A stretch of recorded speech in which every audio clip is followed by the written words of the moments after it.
We had a doozy at Bristol this weekend. The truck race pretty uneventful, but Cup race we got a lot to talk about in 5 minutes. This is FR Racing's Garage Talk Weekend Recap. I'm DJ Flook.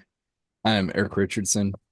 I don't know where you start at Bristol. Oh man, My it was wild. It was wild. There was sheer panic with the crew chiefs and the conversations back and forth. Is they had what, 9 sets of tires for the race?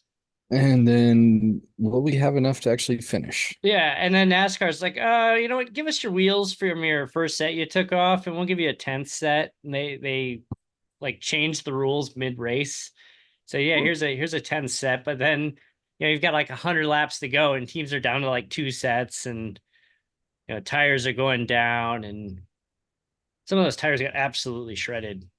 Yeah, they were only making excuse me. They were making what, like 50, 60 laps. Yeah, And some of them were just shredded. and you got a 500 lap race, 50, 60 laps. You do the math. Yeah. If you have an unscheduled stop, or you have a tire go down and you got to change them out. It's On pretty much every caution, you were changing tires. yeah. And the whole enter on caution, you have to do the long path, but if you're pitting on green, you can enter on your road. Adds another dynamic to it, but uh it's never good when the Goodyear rep has to talk to the press after No. the race. And he was, I don't want to say, speechless, flabbergasted, but he was like, NASCAR wanted a tire that wore down faster. We gave him that.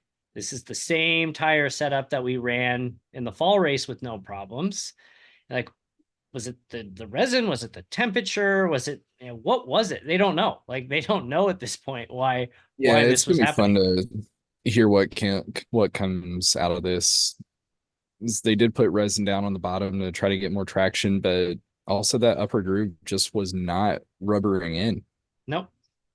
And I read this early on Reddit. So again, who knows if this is true? It's the internet. You can say whatever you want. But allegedly, there was a change with how there's some change with the EPA and how tires are manufactured. And I guess newer tires they don't rubberize the track like they once did. They just turn to straight marbles. And again, I don't know if that's true or not, but based on all the marbles we were seeing today, and now they're having to sweep them up every caution, could Yeah, be true. turn two, turn four exits.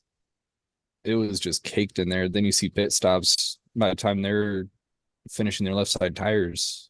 That right front's on fire with You all had those marbles. you had the rubber fires on the brakes. You had tires going wide, and there were multiple penalties issued today. It was pretty chaotic, and it's you go back to Phoenix last week, and the drivers, the fans allegedly hated it. The driver's like, I don't know, I don't think it was that bad.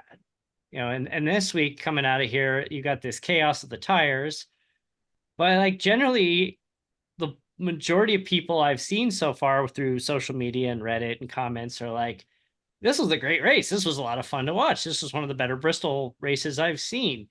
A lot of the drivers are like, this was a lot of fun. It reminded me of the old short track, racing short track growing up. And Yeah, I've seen both sides. People really enjoyed the race, and then you have the other parts that are like, this is terrible. This you can't have this happening in tires. And I mean, the it's biggest, equipment management. the biggest complaint that I saw on social media was that Denny Hamlin won. Yeah. Congrats to Denny. Yeah, He was one of what, five cars on the lead lap at the end. that is wild. I don't.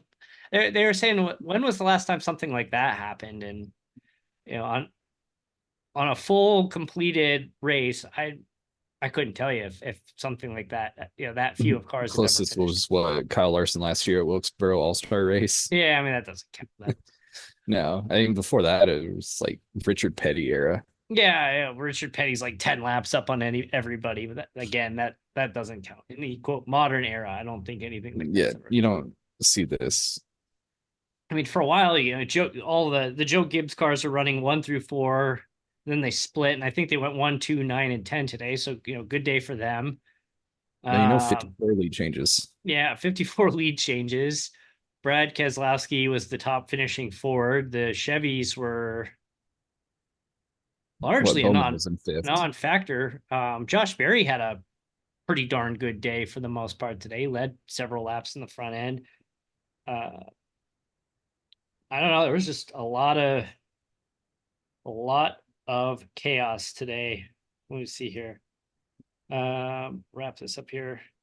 Yeah, okay. Alex Bowman finished fourth, Larson fifth. That's right. I forgot the two Hendrick cars there.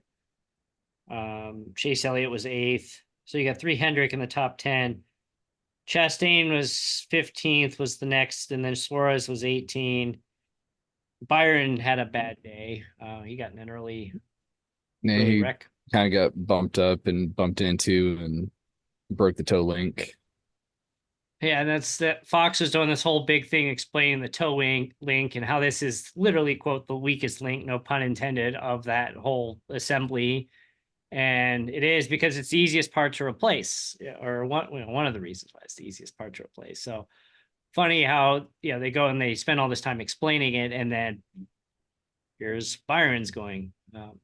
So we'll talk more about that later this week on the full episode. So got coming up the Wednesday night dash season finale on Wednesday night, 10 o'clock, Kansas Speedway, going for third place in the league.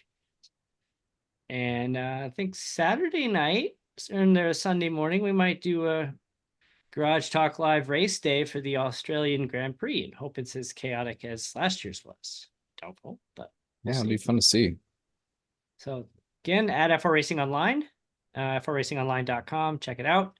And thanks for watching, and we'll see you later this week for the full show. Yeah, take care. See you soon.